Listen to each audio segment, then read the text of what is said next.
The 2026 World Cup has finally begun. The biggest World Cup in history.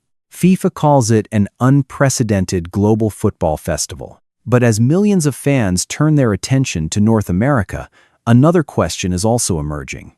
Not which team will win, not which star will shine, but a much simpler question. Who can actually get to the World Cup? In recent days, FIFA has repeatedly faced questions about entry visas and the cost of attending the tournament. For many fans, the World Cup is not just a sporting event. It is a dream they have waited 4 years for. A journey that may happen only once in a lifetime. But if getting to the World Cup is becoming harder and harder, what does that mean for a tournament that is supposed to belong to the whole world? And is this just a temporary controversy? Or is it a sign of a much bigger problem forming ahead of the 2026 World Cup? The controversies surrounding the 2026 World Cup did not begin on social media. They first appeared in FIFA press conferences. In recent days, FIFA President Gianni Infantino has faced a series of questions regarding entry visas and access to the tournament. One case that attracted particular attention involved a referee from Somalia who encountered difficulties during the process of entering the United States.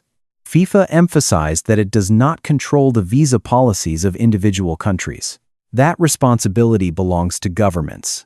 But for fans, that distinction is not always clear. At the same time, another debate is unfolding: ticket prices, travel costs, hotels, and the overall cost of attending the World Cup.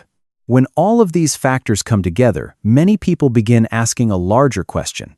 Is the 2026 World Cup truly accessible to global fans? Or is it gradually becoming an experience that not everyone can take part in? And that is where the real story begins.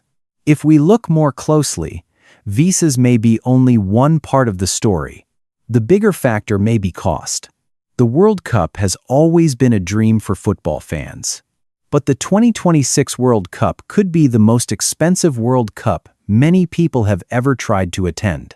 Fans are not just buying a ticket. They are buying an entire journey. Match tickets, airfare, hotels, food, transportation, and in some cases, multiple matches across multiple cities. That is the consequence of a tournament spread across 3 countries and 16 host cities. From FIFA's perspective, this is a sign of the World Cup's enormous appeal. The higher the demand, the higher the prices. That is how the market works. But from the fans' perspective, the story may look very different. The World Cup is not just an entertainment product. It is an experience that many people have waited years to be part of. And as the total cost continues to rise, a question begins to emerge. Is the World Cup expanding to include more national teams? Or is it becoming less accessible to the very fans who make it special? That is the first layer of the issue: money. When fans talk about the cost of the 2026 World Cup, they are usually not talking only about ticket prices, because tickets are just the starting point. A supporter who wants to follow their national team may have to travel thousands of kilometers, book hotels during peak season, move between multiple cities, and sometimes even between multiple countries. For the teams, the World Cup lasts only a few weeks. But for fans, it can represent years of savings. This is what makes the debate so significant. FIFA is organizing the largest World Cup in history. But a larger tournament also means larger costs, longer distances, more complicated travel, higher budgets. Of course, millions of people will still attend the World Cup. The stadiums may still be full. But the question is not whether fans will come. The question is, who can come? And who will have to stay home? That is when the debate stops being about ticket prices. It starts becoming a conversation about accessibility. And that is the second layer of the story. But cost is not the only issue. As the 2026 World Cup approached, debates about visas and entry requirements began to emerge. One of the most widely discussed cases involved a referee from Somalia who experienced difficulties during the process of entering the United States. FIFA quickly emphasized that it does not control visa policies. That responsibility belongs to governments. That is true. But for fans, the perception is different. Because they do not see a distinction between FIFA and the host nation. They only see the World Cup. And they want to know whether they can be part of it. This is why the issue has become so sensitive. Because the World Cup has always been built on a very simple idea. That every nation is welcome. That every fan has a chance to be there. But when questions about entry and immigration begin to appear, that certainty starts to be tested. Especially for supporters coming from countries with more complicated visa processes. And that is when the issue is no longer about money. It becomes about access. Who gets in? Who does not? And who gets to decide? The 2026 World Cup is the most unique tournament in history. 3 countries, 16 cities, 104 matches. It sounds impressive. But that scale also creates new challenges. A fan could watch one match in Mexico, the next match in the United States, and another match in Canada. That means more flights, more procedures, more expenses, more risks. In the past, most World Cups were held within a single country. Fans only had to cross one border. This time, the story is far more complicated. And that is the paradox of the 2026 World Cup. The tournament was designed to expand football on a global scale. Yet that same global scale may create additional barriers for some supporters. This is where the story moves beyond logistics. Because behind the questions of visas and costs lies a much bigger question. Who does the World Cup really belong to? For decades, the World Cup has been promoted as the world's tournament.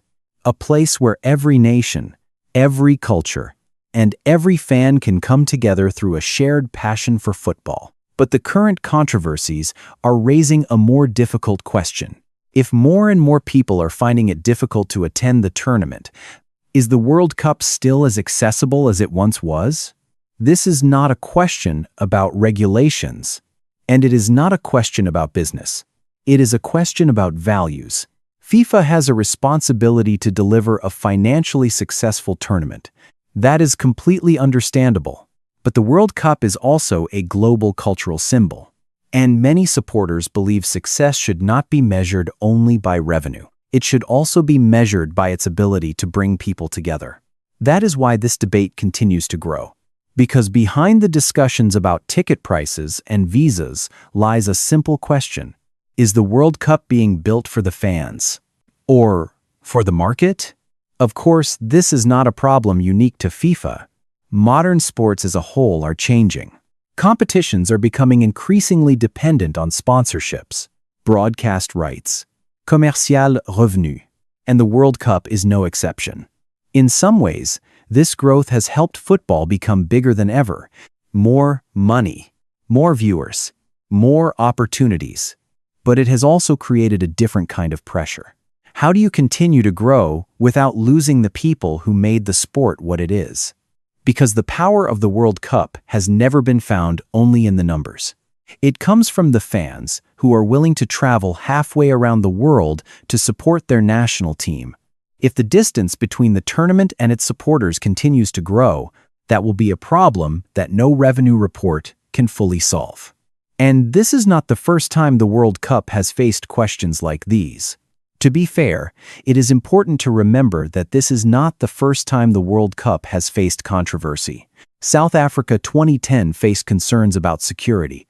Brazil 2014 saw widespread protests before the tournament. Qatar 2022 sparked global debates about human rights and labor conditions.